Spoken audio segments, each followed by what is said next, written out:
సనాతన స్పెక్ట్రమ్ కార్యక్రమానికి స్వాగతం. ఈరోజు మన స్టూడియోలో ఉన్నారు జై భారత్ జాతీయ ప్రధాన కార్యదర్శి, అదేవిధంగా Hindus for plurality and equality జాతీయ ప్రధాన కార్యదర్శి విజయ విహారం రమణమూర్తి గారు. రమణమూర్తి గారు నమస్తే అండి. నమస్తే సుందర్. రమణమూర్తి గారు, మీ ఒక వీడియో సోషల్ మీడియాలో బాగా వైరల్ అవుతుంది. ఇది మాట్లాడింది కూడా గరికపాటి గారు ప్రవచనాలలో. వీడియో చూడండి. సొంత కుటుంబాన్ని గురించి మాత్రమే ఆలోచించేవాడు ఎప్పుడూ ఏడుస్తూనే ఉంటాడు. దేశం గురించి ఆలోచించే నా రాష్ట్రీయ స్వయం సేవక సంఘం కార్యకర్తలు ఒక్కడు కన్నీరు పెట్టాడు. They are the heroes. మనము మన కుటుంబం. మరి దేశం గురించి ఆలోచించేవాళ్ళండి. దేశం తెల్లారితే దేశం. పెళ్లి చేసుకోరు, బ్రహ్మచారులుగా ఉంటారు. ఎన్నేళ్ళైనా 70 ఏళ్ళు 80 ఏళ్ళు అలాగే ఉంటారు. రైల్లో పెడితే ఏసీలో వెళ్ళరు, స్లీపర్లో పెడతారు ఉక్కిపోతూ. ప్రతిదీ ఖర్చు రాస్తారు సంఘం ఖర్చుల్లో. ఎంత రూపాయి పావలా 3 రూపాయలు, ఎక్కువ రాయరు. ఎవరింటోనో భోజనం చేస్తారు, హోటల్లో ఉండరు. కులభేదం లేదు, ఏం పెడితే తింటారు. చిన్న సంచి భుజాన్ని వేసుకుని వెళ్ళిపోతారు, ఓ పైజమాలు ఆల్చి వేసుకొని. దేశాన్ని ఉద్ధరించే వాళ్ళంటే ఇంకెవరంటే నాకు అర్థం కాదు. నోరిప్పితే దేశం. అద్భుతంగా మాట్లాడండి. అద్భుతంగా మాట్లాడారంటారు మీరు. అద్భుతంగా అంటే విషయాన్ని గరికపాటి గారు అంత అద్భుతంగా మాట్లాడేటోళ్ళు ఎవరు ఉంటారు. కానీ మనం చేసిన ఇంటర్వ్యూలో ఒక అంశాన్ని కాంట్రడిక్ట్ చేస్తుంది. దాన్ని అంశాన్ని మాట్లాడుతూ మళ్ళీ ముందు దాని కులానికి సంబంధించి అసలు అది కూడా కులానికి సంబంధించి అసలు పట్టింపులు ఉండవు అన్నారు. కానీ మీరు మాట్లాడిన సనాతన బన్వర్ మేఘవంశీ సందర్భంగా మనకి గరికపాటి నరసింహారావు గారిది కానీ చాగంటి గారిది కానీ నేనేం పెద్దగా ప్రొఫెషనల్ చూడలేదు. వారిద్దరూ చాలా లబ్ధ ప్రతిష్టలు అనేది నాకు తెలుసు. ఎప్పుడైనా ఏదైనా వివాదం, చిరంజీవి గారి వివాదం ఏదో వచ్చినప్పుడు కొంచెం అది చూడడం, జనరల్ గా 1-2 షార్ట్స్ ఏమైనా చూశాను. వారి పెద్దగా నేనేం చూడలేదు. ఆ విషయం చెప్పుకోవాలి. మొదట నాకు వారి పట్ల గౌరవం ఉంది. వారు, నా ఉద్దేశం గరికపాటి వారి పట్ల సగౌరవంగా, చాలా గౌరవంతో వారి యొక్క విద్వత్తు, వారి యొక్క విద్య, వారి యొక్క ప్రవచన ధార, వారికి నేను నమస్కారం చెప్పుకుంటూనే ఈ మాట మనవి చేసుకుంటున్నాను. మీరు సరిగా అర్థం చేసుకోలేదండి. వాళ్ళకి దేశభక్తి కాదు, ద్వేషభక్తి అనేది ఉంది. దేశభక్తి, ద్వేషం. ఆయన ద్వేషాన్ని పొరపాటు అని పొరపడ్డారేమో నేను అనుకుంటాను.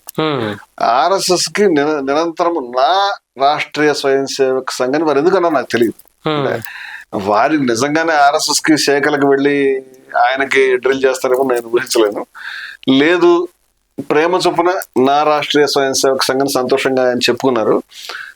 దేశంలో చాలా మంది, అంటే ఒక గరికపాటి వారిని పక్కన పెడదామంటే, దేశంలో ఇవాళ చాలా మంది ఆర్ఎస్ఎస్ అంటే దేశభక్తి అంటే ఆర్ఎస్ఎస్ అనేటువంటిది ఈయన కాదు చాలా మంది మాట్లాడడం అనేది నేను చాలా మంది పేర్లు చెప్పగలుగుతాను. పోలీస్ ఆఫీసర్లు రిటైర్ అయినటువంటి వాళ్ళు, లేకపోతే సినిమా యాక్టర్ల కింద రాజకీయం నడుపుతున్న వాళ్ళు, రకరకాల వాళ్ళు ఆర్ఎస్ఎస్ పేరు ఎత్తంగానే కళ్ళు మూసుకుని దేశభక్తి అన్న మొదలుపెట్టారు. నా ప్రశ్న ఏంటంటే, దేశం అంటే ఏమని మీరు అర్థం చేసుకున్నారని నేను అడుగుతున్నాను. గరికపాటి వారికి, వారందరికి కూడా దేశం అంటే ఈ దేశ ప్రజలు కాదా?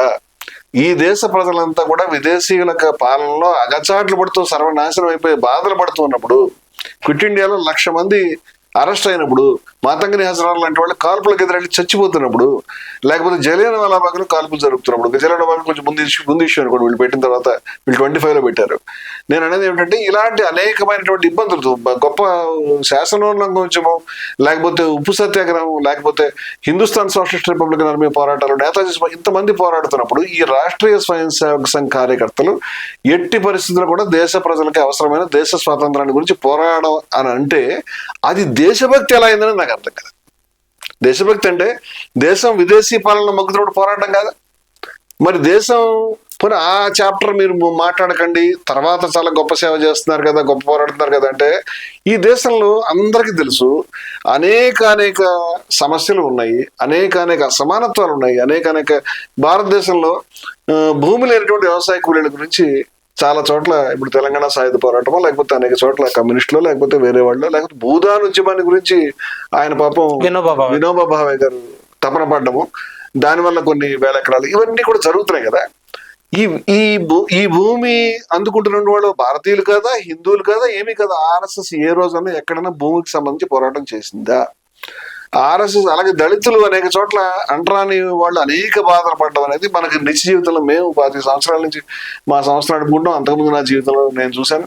కారంచేడు కావచ్చు, చుండూరు కావచ్చు, లేకపోతే సీరియస్ గా బాగా ఇష్యూస్ ఏవైతే ఫ్లేరప్ అయినాయో దళితులకు సంబంధించి ఎక్కడైనా ఆర్ఎస్ఎస్ కార్యకర్తలు దళితులకు రక్షణగా రావడం మనం విన్నామా? దేశంలో సగం జనాభా బీసీలు ఉంటారు కదా, ఈ బీసీలకు సంబంధించి వాళ్ళకి మండల పేరు మీద ఉపకారం జరుగుతుంటే కమండలను అడ్డుపెట్టడానికి ప్రయత్నం చేసింది ఎవరు? ఈ దేశంలో బీసీలకు సంబంధించినటువంటి పోరాటంలో ఎప్పుడైనా సంపూర్తి మనసును పెట్టి వాళ్ళు పాల్గొన్నారా? గోల్వాల్కర్ గారు ఏమి రాశారు? దేశభక్తిని మీరు దేని నిర్ణయిస్తారు? ఈ దేశంలో అంటరానితనము, ఈ దేశంలో అనేక మంది ప్రజలు శూద్రులు కానీ లేకపోతే కింది కులాల వాళ్ళు కానీ గుళ్ళలోకి వెళ్ళాలని, ఇప్పుడు చెరువుల్లోకి వెళ్ళని పరిస్థితి. ఇప్పుడు అంటరానితనాన్ని గురించి 12,000 మైళ్ళు యాత్ర చేసినాడు గాంధీజీ. అంబేద్కర్ గారు మనసులో తగలబెట్టాడు. మహాచెరువులో నీళ్లు కోసం దిగి పోరాటం చేశాడు. ఎంతమంది నారాయణ గురు జీవితాంతం పోరాటం చేశారు. వీళ్ళు అంతా కూడా దేశ ప్రజల గురించి పోరాడినట్ట, లేకపోతే దాంతో సంబంధం లేకుండా దండ తిప్పుకుంటూ పోరాటం చేసినట్ట? దేశం యొక్క భక్తి అంటే ఈ దేశంలో ఉన్నటువంటి ప్రజలందరి పట్ల శ్రద్ధాశక్తులని అర్థం చేసుకోవాలా లేదా నేను అడుగుతున్నాను. ఈ దేశంలో మైనారిటీలు ఉన్నారా లేదా? ఈ దేశంలో 20 కోట్ల మంది, 140 కోట్లలో 20 కోట్ల మంది అటు ఇటుగా మైనారిటీలు ఉన్నప్పుడు ఇంకో 3 కోట్లు ముస్లింలే కాకుండా క్రిస్టియన్స్ ఇంకా 3-4 కోట్లు వస్తారు. ఇంతమంది ఇన్ని కోట్ల మంది ప్రజానికి ఉంటే ముస్లింలు మా శత్రువులు, క్రైస్తవులు మా శత్రువులు అని పుస్తకం రాసుకుని ప్రచారం చేస్తున్నటువంటి వాళ్ళు గోల్వాల్కర్ గారు, వాళ్ళ సంఘం ఇది దేశభక్తి అయిందని నేను అడుగుదాం అనుకుంటున్నాను. అంటే దేశం అనే ప్లేస్ లో మీరు హిందువులు పెడతారంటే హిందువులు కూడా ఏం భక్తి ఉందండి? హిందువుల పట్ల ఏమి శ్రద్ధాశక్తులతో ఉన్న హిందూ మతం యొక్క ఏ విలువలని గరికపాటి వారి ప్రవచనాల్లో ఏమైతే చెప్తున్నారో హిందూ మతం యొక్క విలువలని అభేద దర్శనం జ్ఞానం అంటారు. భేదాన్ని చూడకపోవడం, ఎటువంటి అసమానత్వం ఉండకపోవడం, నిర్దోషం ఈ సమం బ్రహ్మాన్ని గీతలో చెప్పారు. సమానత్వ సూక్తం ఋగ్వేదంలో వచ్చింది. ఇలాంటి సమానత్వాన్ని గురించి ఏ రోజైనా మీరు కొట్టాడారు? వారు అంటున్నారు కులభేదాలు చూడరు అని. కులభేదాలు చూడాలంటే వారు బన్వర్ మేఘవంశీ అనేటువంటి చెప్పారు. అలాగే బీహార్ లో వాళ్ళు కాలిపోయినటువంటి సంఘటనలు, ఇవన్నీ మనం చాలా ఉదాహరణలు చెప్పాం. అవన్నీ వారు చూడమని నేను కోరుతున్నాను. ద్వేషాన్ని ప్రచారం చేసేవాళ్ళు, అసమానత్వం ప్రచారం చేసేవాళ్ళు దేశభక్తులు ఎలా అవుతారో వాళ్ళకి నిరంతరం దేశమని మీరు పొరపడుతున్నారు. మీరు పెళ్లి చేసుకోకపోవటమే దేశభక్తికి నిదర్శనం అంటే పెళ్లి చేసుకోని చాలా సంస్థలు ఉన్నాయి.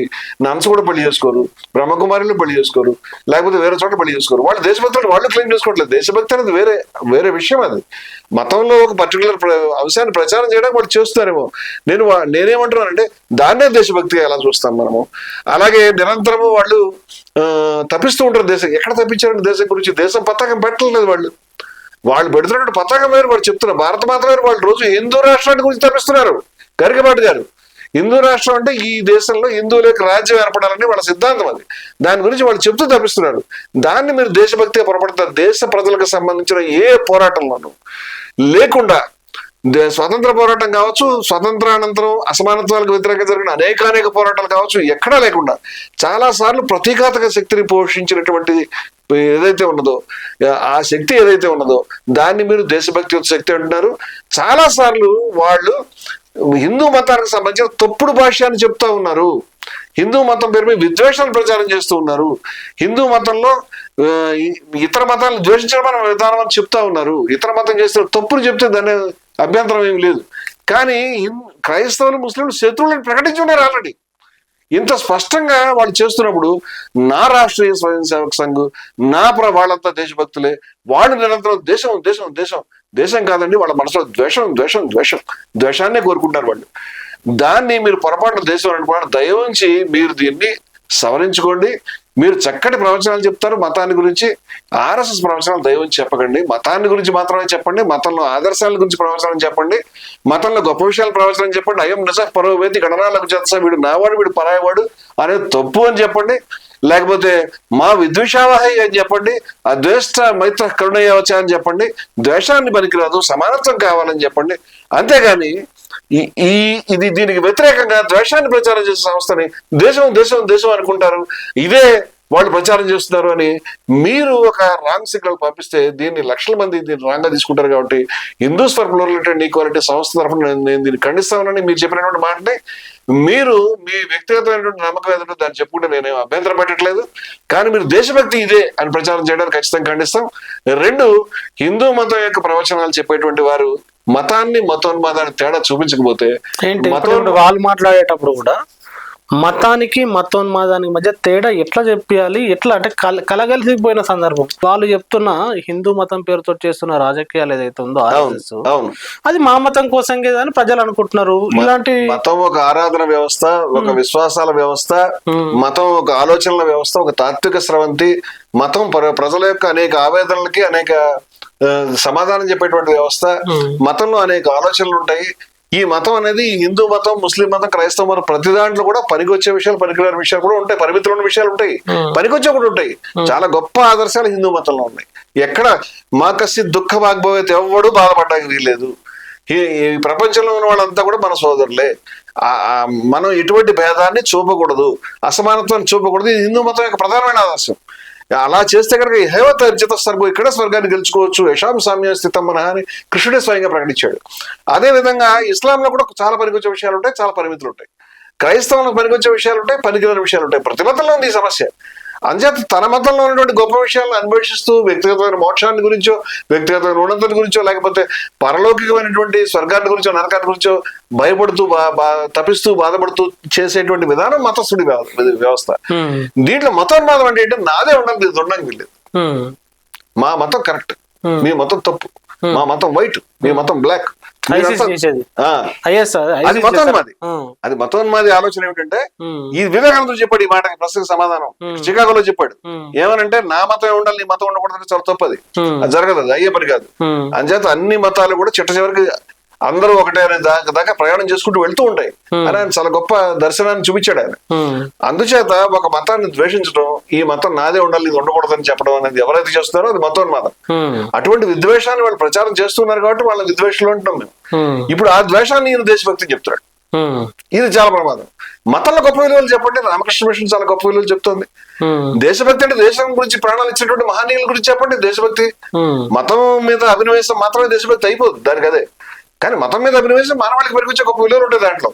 ఈ విలువల్ని, పదజాలని కనిపించేయకూడదు దయవచ్చి. అంచేత ఆర్ఎస్ఎస్ ని దేశభక్తి అనే ప్రచారం మీ స్థాయి వ్యక్తులు చేయడం అనేది సరైనది కాదని నేను చాలా వినయంతో మీకు విన్నవించుకుంటాను. మిమ్మల్ని ఏమైనా కనుక ఇబ్బంది పెట్టి బాధపడి దయవుంచి క్షమించండి అని కూడా చెప్తున్నాను. వ్యక్తిగతంగా కాదు, ఈ విషయం పట్ల మంచి ప్రవచనాలు చెప్తారు తప్ప ఈ విషయం పట్ల తప్పకుండా ద్వేషాన్ని కలపొద్దు, ద్వేషాన్ని దేశం నుంచి విడదీసి చూడండి, చెప్పండి అనేది మీరు చెప్పారు. మరి ప్రజలారా, రమణమూర్తి గారు చాలా క్లియర్ గా చెప్పారు. గరకపాటి గారు అనేక అంశాల మీద వీడియోలు మాట్లాడుతుంటారు, అనేక వాగ్దాటిగా మాట్లాడుతూ ఉంటారు. అదే వాగ్దాటి కూడా ఇక్కడ కూడా కనిపించింది. మరి అందులో నిజం లేదు, దేశం ఉండాలి, ద్వేషం ఉండకూడదు అని చెప్పేసి రమణమూర్తి గారు చెప్తున్నారు. మరి ఆయన చెప్పిన అంశం పట్ల మీ కామెంట్ కొట్టండి. Thank you very much. చూస్తూనే ఉండండి సనాతన స్పెక్ట్రమ్.